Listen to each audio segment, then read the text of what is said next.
Спирттермен танысып өтеміз. Спирттер бұлар құрамында бір немесе бірнеше сутек атомдары гидроксил тобымен алмасатын көмірсутектердің туындылары.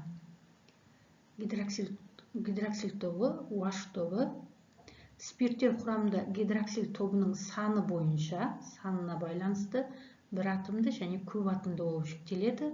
Ал көмірсутек радикалының табиғатына байланысты болса, қаныққан, қанықпаған және ароматты болып бөлінеді. Кестеден көріп отырғандай, спирттер бір атомды, яғни этанол бір атомды гидроксил тобының саны бойынша, этиленгликол бұл 2 атомды және глицерин 3 атомды спиртке жатады. Этиленгликол және глицерин полифункционалды тобы бар. Қосылыс деп келеді тесттерде. Полифункционалды, яғни функционалдық тобы көп қосылыс. 2 немесе одан да көп болса поли болады, яғни функционалдық тобы көп. Сонымен бірге көп атомды спирттерге этиленгликол, глицерин және 6 атомды спирт сорбитті жатқызып үйреніп алсаңыз болады.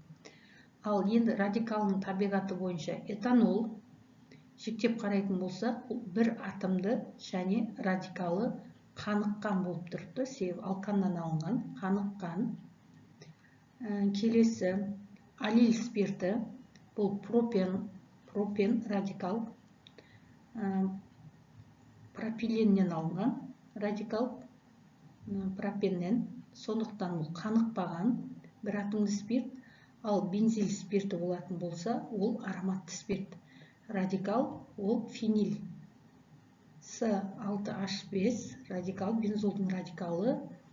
Бұл спирт, бензил спирті, және ол радикал, мысалы, CH3 болып тұрған кезде, бұл талуол болатын еді. Сол талуолдағы метил радикалынан бір сутек атомы кеміп, OH тобымен байланысып кетеді.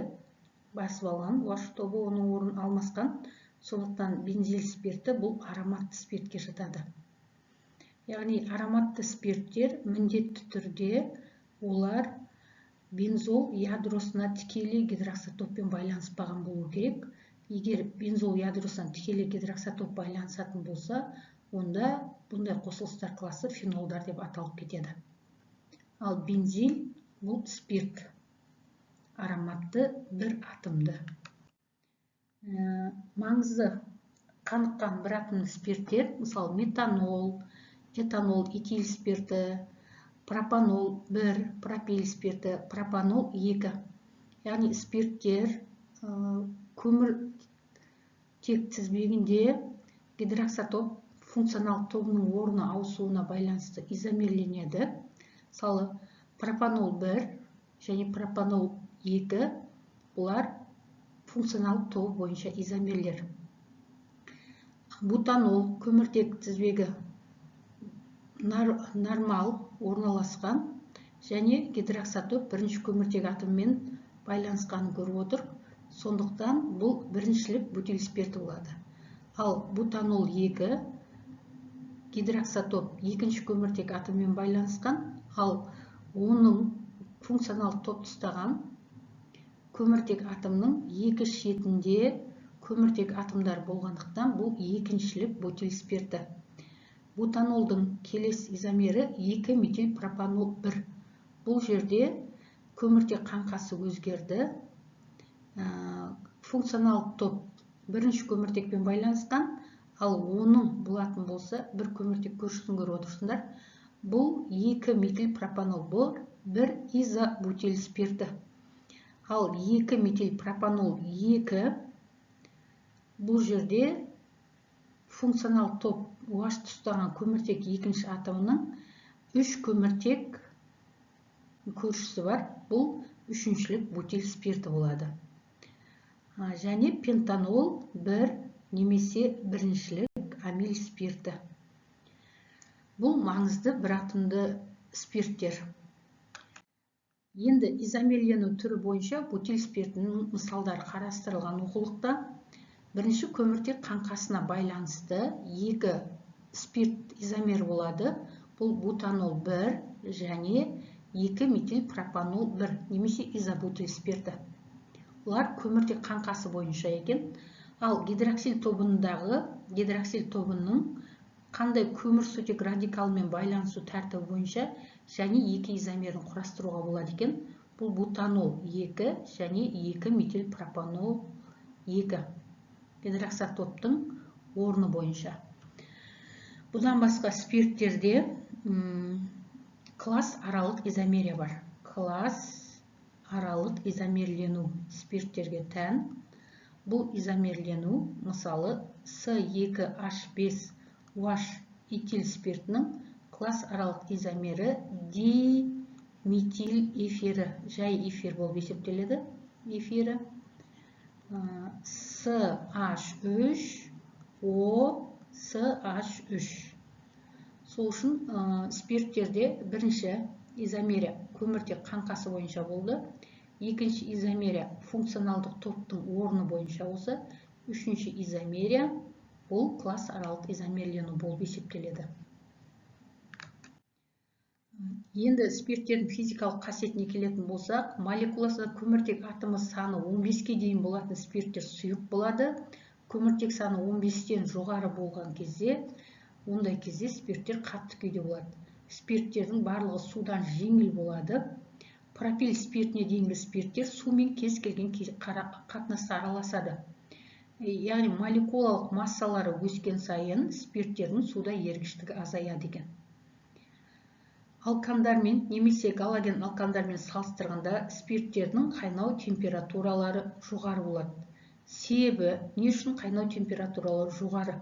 Сәйкес алкан немесе мысалы этан, С2H5 хлоретан, С2H5OH этанол салыстыратын болсақ, этанолдың қайнау температурасы жоғары болады. Себебі спирт молекула арасында сутектік байланыс түзіледі. Нәтижесінде олар ассоциацияланады. Сутектік байланыс спирт молекулалары және спирт пен су молекулалары арасында түзіледі. Яғни спирттерде сутектік байланыс бар екен. Сутектік байланыс, бұл сутектік байланыс молекула аралық байланыс болады. Енді ең қарапайым спирт метанол, метил спирті өте улы, адамның көзін соқыр етуі немесе өлімге алып келуі мүмкін.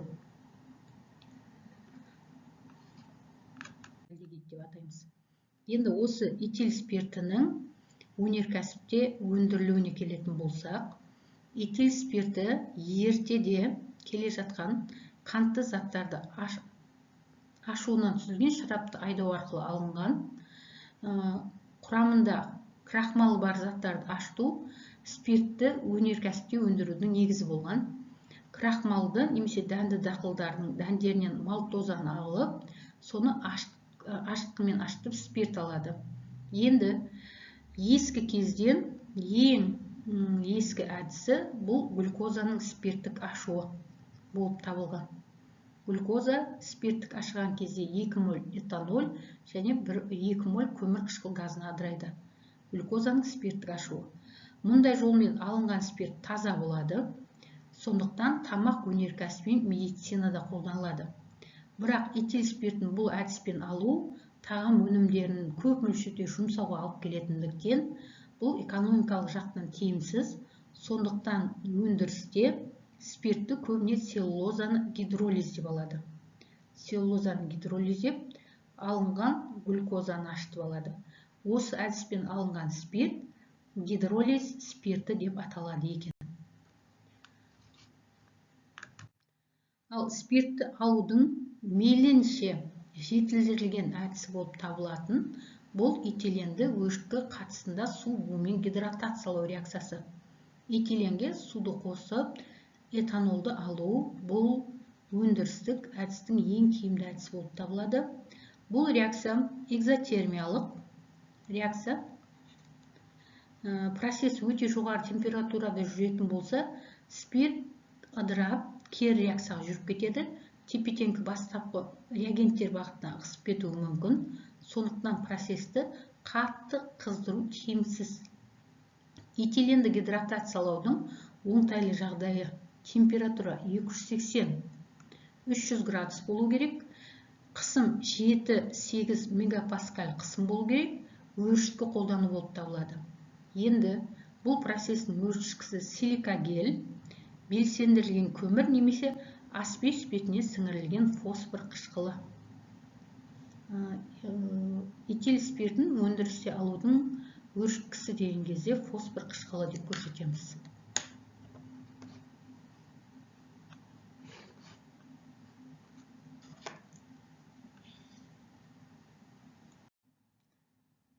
Спирттердің қолдануына келетін болсақ, спирттерден метил спиртін формальдегидті алуда қолданады және полимер материалдарды алуда. Этил спирті синтетикалық көксағыз алуда, сірке қышқылын этил эфирін алуда қолданылады екен этил спирті.